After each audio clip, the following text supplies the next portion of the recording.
Jungle.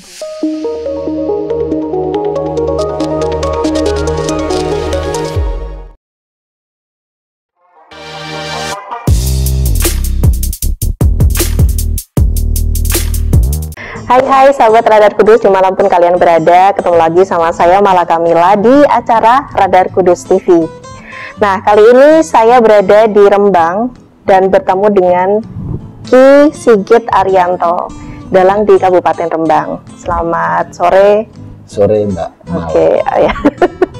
Bagaimana kabarnya? Alhamdulillah sehat-sehat selalu. Nah, ini mungkin saya manggilnya Mas Dalang aja ya, masih muda. Mas Dalang.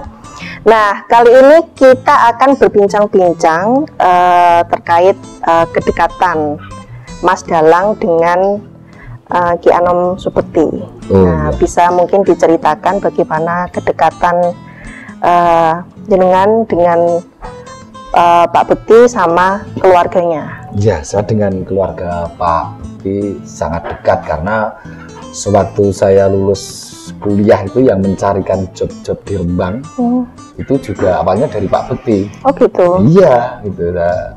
Jadi Pak Bekti memang ikut membantu saya awal-awal untuk babat-babat golek pasaran untuk mencari job itu Pak Bekti terus pakai karena Pak Bekti juga punya persiwaan gamelan wayang juga. Yeah. Kebetulan anaknya Mas Danang Irawan itu juga dalang, S1 pedalangan, adik kelas saya. Oh, dulu di mana? Di STSI Solo. Oh, di SST Solo. Di STSI Solo. Terus sampai sekarang Mas Danang menjadi rekan kerja saya karena dia penyimping sing natake wayang di belakang saya itu putranya Pak Bekti. Mas Danang itu juga dalang.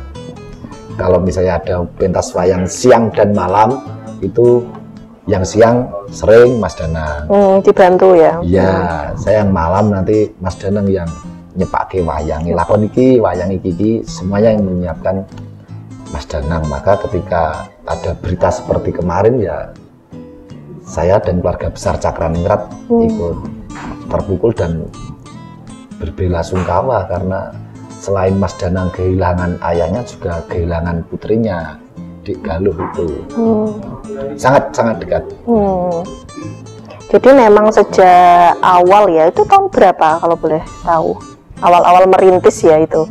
Itu saya sejak SMKI itu belum kuliah malah. Oh, malah sejak masih sekolah ya? Masih sekolah itu saya kerap bulan waktu itu sejak tahun 96, 97. Karena saya kuliah 98. 96, jadi 97. Mulai saat itu ya, berarti sering main ke rumah. Udah kenal sama Mas Danang itu waktu itu? Sudah, Danang masih kecil. Dulu Pak Bekti kan rumahnya masih di perumahan. Oh, Mondo Teko sini, belum yang di Turus Gede. Bukan di Turus Gede ya. Berarti masih main-main di sana. Nah, apakah sempat belajar dalang juga sama beliau atau bagaimana? Oh tidak. Karena Pak Bekti itu spesialnya kan sebenarnya bukan di dalangnya ya. Oh, bukan di dalang justru ya? Bukan. Pak Bekti itu kan dalang ruwat, hanya sekali-kali meruwat gitu. Kalau pentas semalam tuh tidak, dia hanya spesialis perwatan gitu. Pak Bekti itu sanggarnya spesialisnya itu persewaan dan jual beli gamelan wayang. Tapi kalau masa mudanya Pak Bekti itu seniman serba bisa. Dalang iso, dia spesialnya pemain ketoprak dulu awalnya. Malah justru pemain ketoprak ya? Sebelum menjadi pegawai penerangan gitu. Pak Bekti kan pegawai penerangan, terus mengajukan pensiun dini karena dia mau fokus di dunianya. Di dunianya gamelan itu. Jadi Pak Bekti dulu itu seniman ketoprak, rol, bambangan. Iya. Jadi malah justru ketoprak ya? Ketoprak dulu, terus akhirnya punya gamelan wayang, terus disewakan, terus usaha jual beli wayang lantar gitu. Dan anaknya Mas Danang juga dalang gitu. Juga campur sari. Berarti setelah dari penerangan itu langsung sudah mulai jual itu ya, jual beli ini ya, Betul. Sebelum pensiun pun sudah aktif. Oh, sudah aktif juga. Ya, sebelum pensiun sudah aktif. Tapi mau fokus di setelah pensiun di makanya mengajukan pensiun dini. Jadi wong seni ora terkekang. Tidak terkekang, bebas ya. Oke. Nah, kalau apa namanya, untuk istilahnya apa ya, karir lah atau kiprah dari Pak Bekti sendiri itu di kesenian Rembang itu bagaimana? Pak Bekti waktu tahun berapa saya lupa, tapi dia pernah punya karya untuk Kota Rembang. Dia menciptakan lagu Rembang Indah. Rembang Indah. Rembang Indah, bukan Rembang Bangkit ya? Bukan. Yang diomongkan sekarang kan Rembang Bangkit gitu, karena yang dikenal orang-orang itu kan Rembang Bangkit. Saya mau meluruskan, setahu saya Rembang Bangkit itu yang ngarang adalah Ki Hadi Sumarto. Ki Hadi Sumarto. Dalang juga ya? Iya, guru saya. Oh. Rumahnya Tawangsari, sekarang yang untuk Laut Bunang itu dulu. Ki Hadi Sumarto yang mengarang Rembang Bangkit. Dibantu yang mengaransemen pengendangnya dulu Mas Karjuwono. Sedang Asri Lasem. Iya. Dulu karena awal-awal Rembang mendapat moto bangkit itu, terus akhirnya dibikin. Pak Hadi Sumarto kan waktu itu jam terbangnya tinggi, pentas. Dan itu bikin lagu Rembang Bangkit biar seperti Solo ada berseri. Waktu itu Pak Hadi Sumarto punya rekamannya Ki Anom Suroto, masih kaset kita itu ada lagunya Solo berseri. Berseri bersisih terapi indah. Lah awalnya bermula dari itu. Iya, itu. Rembang bangkit kan hampir mirip yang bait. Ininya ya, bajunya. Embrionya dari Solo berseri. Gitu. Makanya saya tahu yang kita Rembang Bangkit itu Pak Hadi Sumarto, Rembang Indah Pak Anom Subekti, Rembang Bangkit Pelok, Rembang Indah Slendro.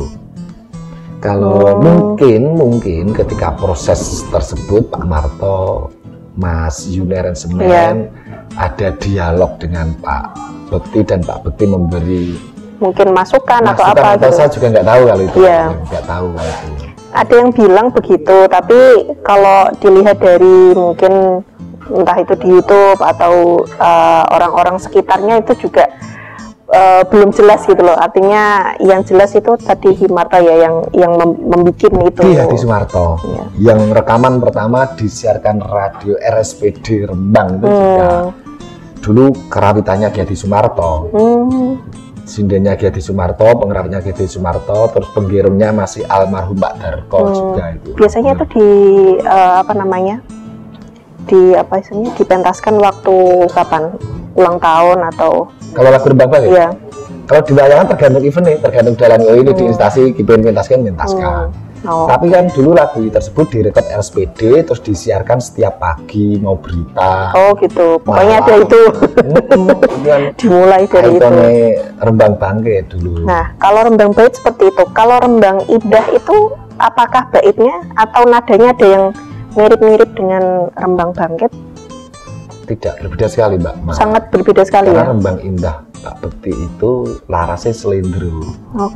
Kalau Rembang Bangkit Pelok. Jadi musik yang mayar karo minor sudah berbeda.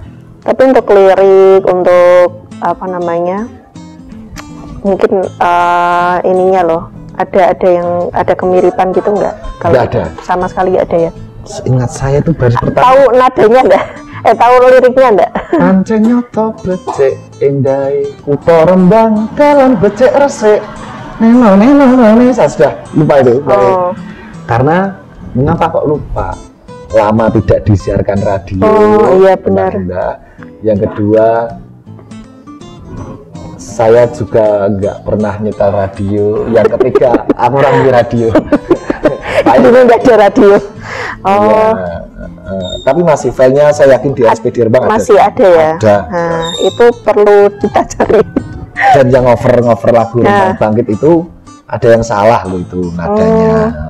Monggo dibentuk Rembang Indah, Rembang Bangkit dan Rembang Indah di cover lagi nggak masalah. Bentuk pop, bentuk jazz, bentuk keroncong nggak masalah. Yang penting tidak salah. Iya. Kalau nadane sekalian berubah, lebih baik membuat lagu yang genre baru, rock Rembang Bangkit. Kalau Rembang Indah itu menceritakan apa? Keindahan kota Rembang. Oh, keindahan kebersihan kota Rembang. Karena dulu mungkin kelihatannya untuk menyongsong Adipura atau dalam rangka lomba Adipura gitu lah, kurang. Tapi setahu saya itu antara Rembang Bangkit dan Rembang Indah itu kalau telinga saya mendengar itu duluan Rembang Bangkit. Oh gitu. Sekitar kalau mungkin sekolah itu SMP, SMA atau sekitar SMA atau SMP kelas 3 ya. Kalau nggak SMP kelas 3, SMA kelas 1. Oh, berarti udah 90-an lah ya mungkin. Apa malah justru 80? Enggak ya. Kita 90-an banget lagi. Enggak lah Mas. 95 dan 97 kita kelas. 95, 96, 27 SMA. Berarti tahun 95-an lah. Tahun 95-an ya. Angkatan 95, lulusan 95, 95 saya lulus dari SMA. Iya.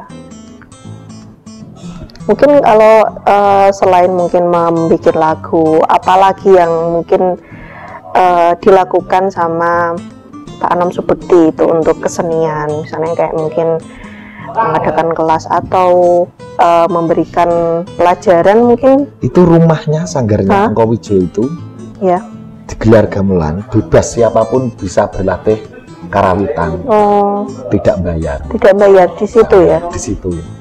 Terus yang Mas Danang dan istrinya membuat sanggar tari Galuh Kinanti, namanya anaknya itu.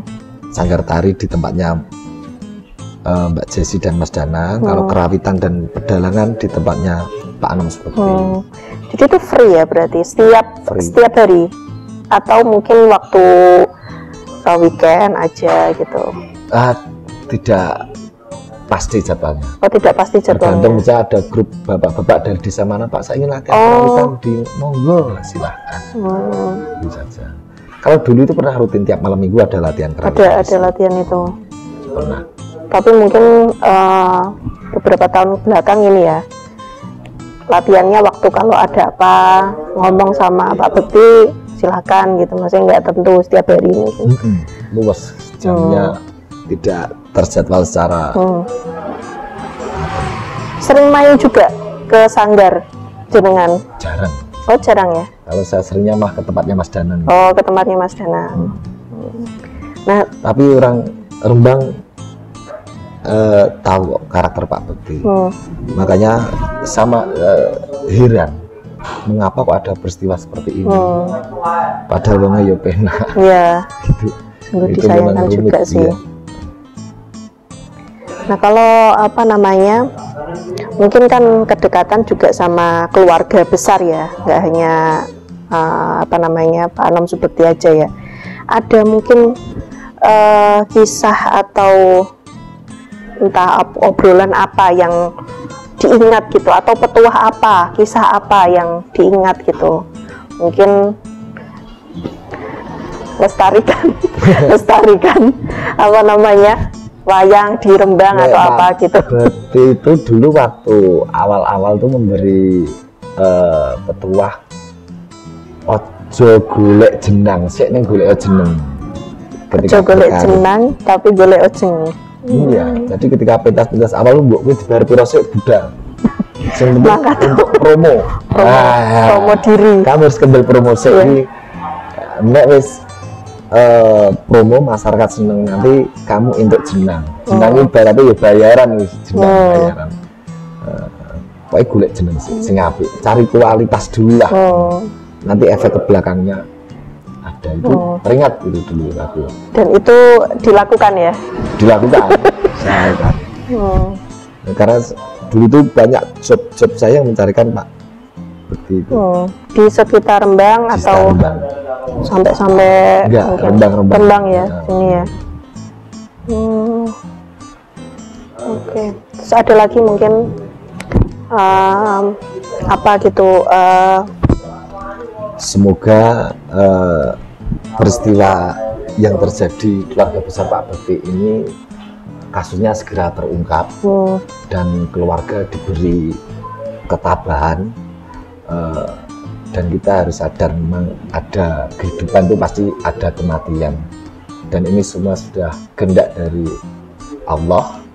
Makanya Mas Danang sak keluarga sabar, Mas Danang sabar, dan urusan ini pasti akan segera selesai. Dan sekarang sampean sedih sekeluarga itu saya maklum sekali, tapi setelah ini pasti baru kerasa, oh ternyata hikmahnya seperti ini untuk hidup. Ada hikmahnya ya. Hikmahnya. Semoga cepat terungkap, Mbak Nas. Iya. Semoga ini segera dapatkan titik terang. Terakhir itu kan kayaknya ada sidik jari atau apa gitu loh.